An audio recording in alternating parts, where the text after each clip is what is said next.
Hello friends, मैं आपकी दोस्त दीपिका फ्रॉम उत्तराखंड। कैसे हैं आप सब? आई होप अच्छे होंगे। तो मैं करने जा रही हूँ ड्राइंग रूम की क्लीनिंग। पहले सोचा था कुछ और करूँगी, फिर लगा कुछ और करो। फिर बच्चों ने कहा मैगी बनाओ, तो मैगी बनाने लगी। तो बच्चों को मैगी देने के बाद अब मैं ड्राइंग रूम में आ गई हूँ ड्राइंग रूम क्लीन करने के लिए। तो चलिए अपना ड्राइंग रूम क्लीनिंग रूटीन मैं आपके साथ शेयर करती हूँ। तो चलिए शुरुआत करते हैं।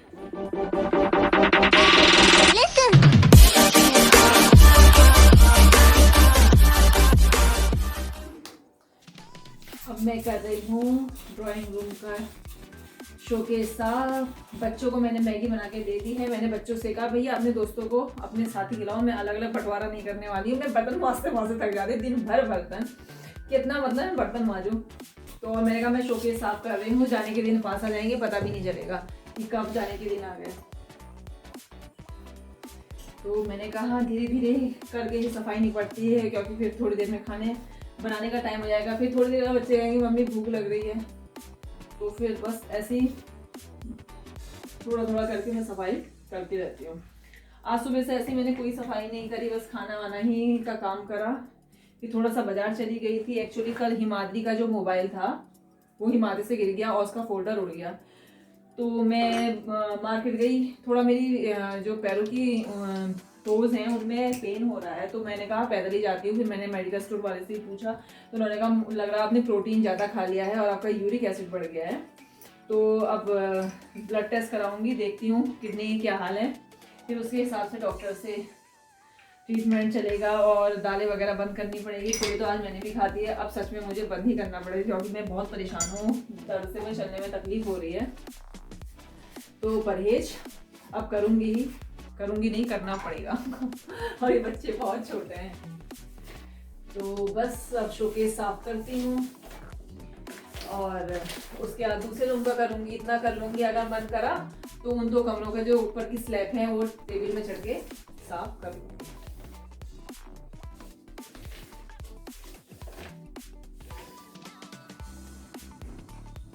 इस बार टेडी बियर वगैरह मैं नहीं धो रही हूँ, ना ये फ्लावर्स धो रही हूँ, साफी से लग रहे हैं। क्योंकि जब मैं सितंबर में आई थी रहने के लिए, तब मैंने हर चीज़ बड़े अच्छे ढंग से साफ करी थी और इस बीच में इतनी गंदगी नहीं हुई कि मैं दोबारा से इनकी सफाई की जरूरत पड़े, और ना मैं सफाई कर भी देती। तो मैंने कहा जब नेक्स्ट टाइम आऊँगी, अब वो रहने हो सकता है बीच में मैं एक चक्कर काट जाऊँ, लेकिन रहने के पर्पज़ से तो मैं बच्चों के जो फाइनल एग्जाम होंगे मार्च के, उसके बाद ही आ पाऊँगी। तब एग्जाम के बाद इन लोगों की कुछ दिन की छुट्टी होंगी, उसमें फिर आऊँगी। क्योंकि ऑफलाइन क्लास चल रही है, अब कोरोना की वजह से फिर से अगर छुट्टी हो जाती है वो चीज़ अलग है। उसमें तो फिर मतलब जो ऑफलाइन क्लास है ना ऑनलाइन क्लास है वो कहीं से भी ले लो, लेकिन रेगुलर स्कूल चलेगा तो फिर मैं ऐसे रहने के लिए नहीं आ पाऊँगी। एक आध दिन के लिए आ सकती हूँ, लेकिन फिर एक आध दिन में बस मैं चादरें वगैरह यही साफ़ कर पाती हूँ और थोड़ी बहुत सफाई कर देती हूँ, इससे ज़्यादा मैं नहीं कर पाती हूँ।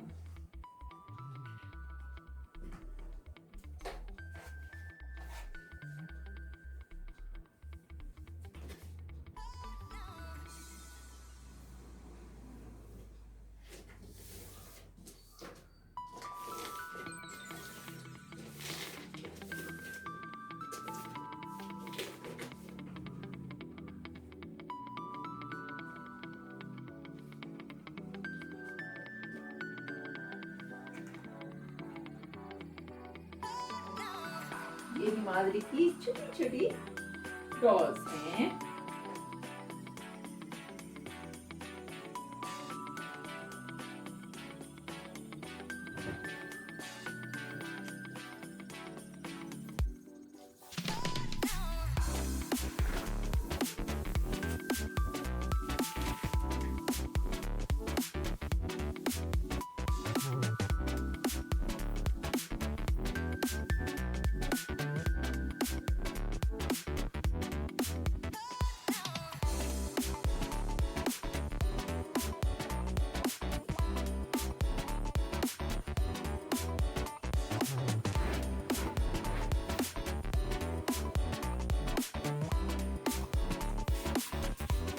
और मैं इसमें दूध में भी स्प्रे कर देती हूँ।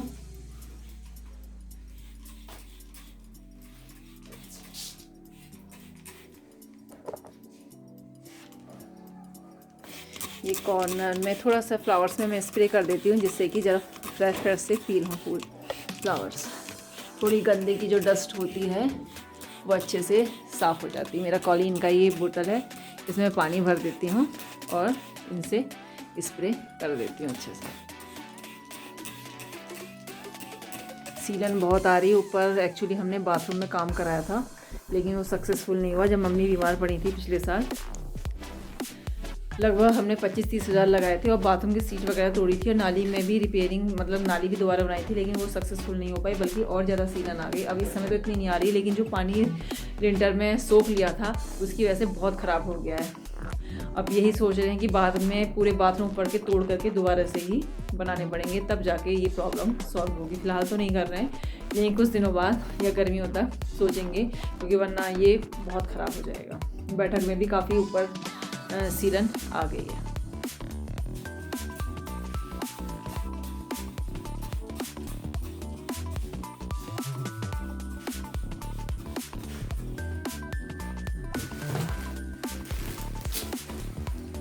ये मैंने देहरादून से खरीदे थे। देहरादून में भी बुद्धा टेम्पल जो है देहरादून में, वहाँ से लिए थे मैंने।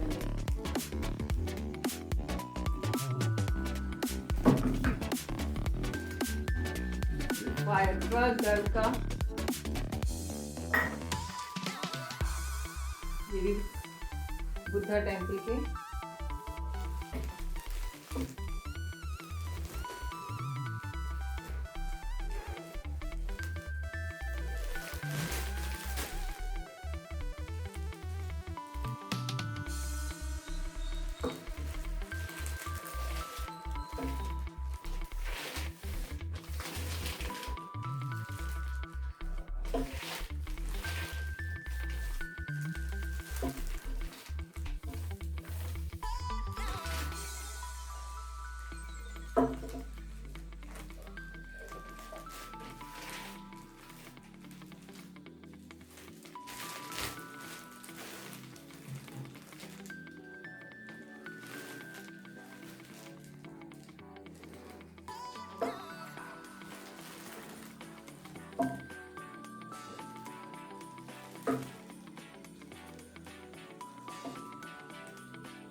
इसे मैंने बैम्बू ट्री रखा था, लेकिन वो सूख गया। इस बीच में हम आ नहीं पाए और पानी अंदर लॉक लगा देते हैं, तो कोई मेरे हस्बैंड भी जब आए उन्होंने डालना भूल गए, तो पूरा वो सूख गया।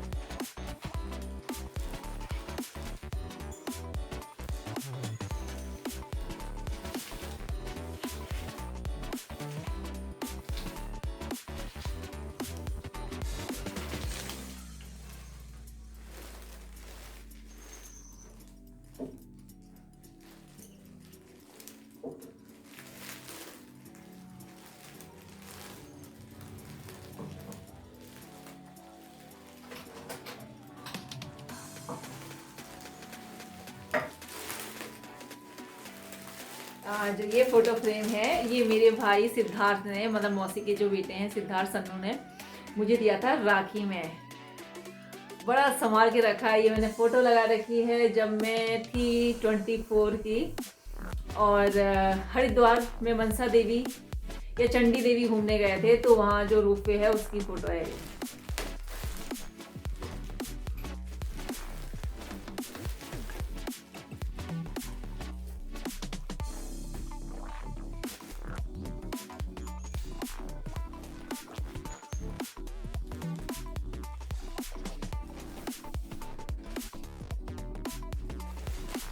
और ये देखिए, इस फोटो में देखिए पुरानी यादें कितनी अच्छी लगती है ना। ये है अक्षरधाम मंदिर नोएडा का। मेरे मौसा जी की बेटी मेनका, ये मैं, मम्मी, मौसी। इस समय इसमें मैं 27 की थी उस टाइम पे। तो हम जो वही सूरत है, थोड़ी सी मोटी लग रही होंगी, इतनी मोटी भी नहीं थी, ठीक थी मतलब। लेकिन इस समय थोड़ा चेहरा फेस मेरा पतला हो गया है।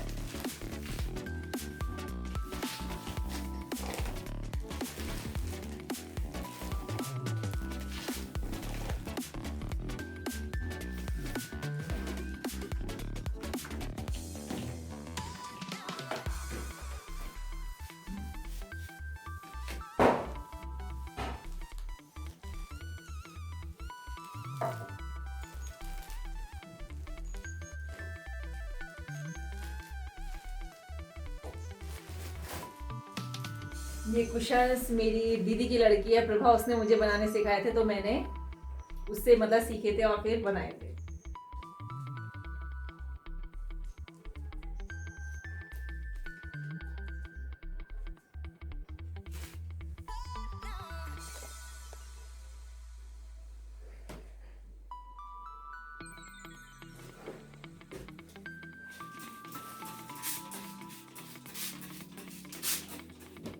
तीन बज चुके हैं। अभी मैं घर से कहूँगी पढ़ाई का टाइम हो गया तो कहेगा मम्मी थोड़ी देर और खेलने दो ना, उसके बाद मैं पढ़ूंगा। उसका डेली का यही रहता है, उसे जबरदस्ती बैठाना पड़ता है। और बच्चों को बैठाना भी जरूरी है क्योंकि वरना उनकी आदत बिल्कुल छूट जाएगी पढ़ने की। और जिन्हें स्कूल जाते हैं, स्कूल से पढ़ के आते हैं, इस समय बहुत फ्री टाइम मिल रहा है, जबकि मैं बहुत ज़्यादा नहीं 1-1.5 घंटा ही पढ़ाती हूँ। दिमाग का सही है, बस ध्यान नहीं देता, वरना वो कवर बहुत जल्दी कर देता है।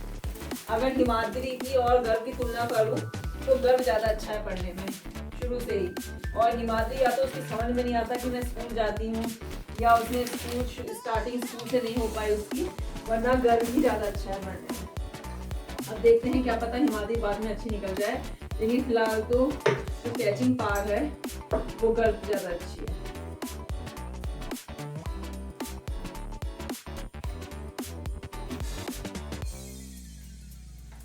बच्चे अच्छे निकल जाए और माँ बाप को क्या चाहिए, हर माँ बाप चाहते हैं कि हमारा बच्चा पढ़ने में अच्छा निकले और हमारा नाम रोशन करे।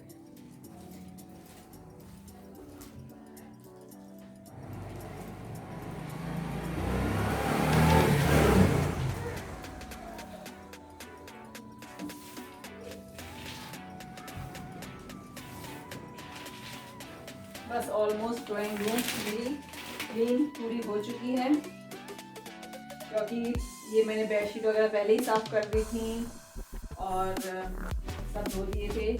और ये कंप्लीट हो जाएगी मेरी ड्राइंग रूम। और अब वाला एक मम्मी वाला फ्रिज वाला कमरा रह जाएगा साफ़ करने के लिए, तो उसके बाद मैं उसकी क्लीनिंग करूँगी। ड्राइंग रूम मेरी पूरी कंप्लीट हो जाएगी।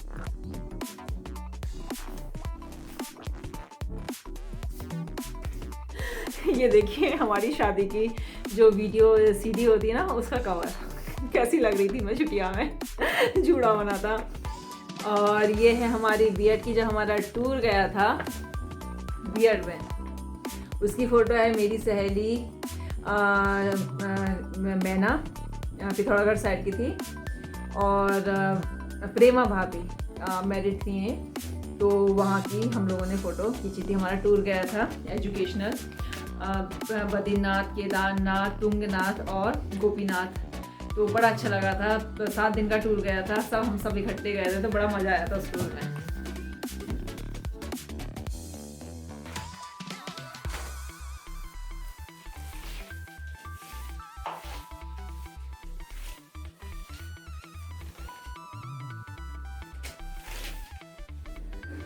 तो चलिए, मेरी ड्राइंग रूम की क्लीनिंग भी हो गई आप लोगों से बातें करते करते। मतलब मुझे बातें करते करते कोई काम करना बड़ा अच्छा लगता है, थोड़ी सफाई भी हो जाती है, टाइम भी पास अच्छे से हो जाता है। मैं कोशिश करती हूँ कि मुझे वॉइस ओवर ना करनी पड़े, मुझे अच्छा नहीं लगता वॉइस ओवर करना, क्योंकि हल्ला गुल्ला हो ही जाता है। डायरेक्ट ही अगर शोर ना हो और इसी के साथ मेरा ब्लॉग कंप्लीट हो जाए तो बड़ा अच्छा लगता है। तो मेरी देखिए एक लुक दिखा देती हूँ अपने ड्राइंग रूम का। तो मेरा जो ड्राइंग रूम है वो पूरी तरह से क्लीन हो चुका है। तो ये देख लीजिए मेरा drawing room, have a look. ये हो गया है साफ़ पूरा, हर एक एक कॉर्नर मैंने साफ़ कर दिया है, सोफ़ा वगैरह सब अच्छे से, ऊपर भी सब पोज दिए हैं, स्लैब, वेंटिलेटर्स, विंडो, हर चीज़ मैंने अच्छे से पोज दी है, फ़ैन भी मैंने अच्छे से पोज दिया है। तो मेरा ड्राइंग रूम हो गया है कंप्लीट।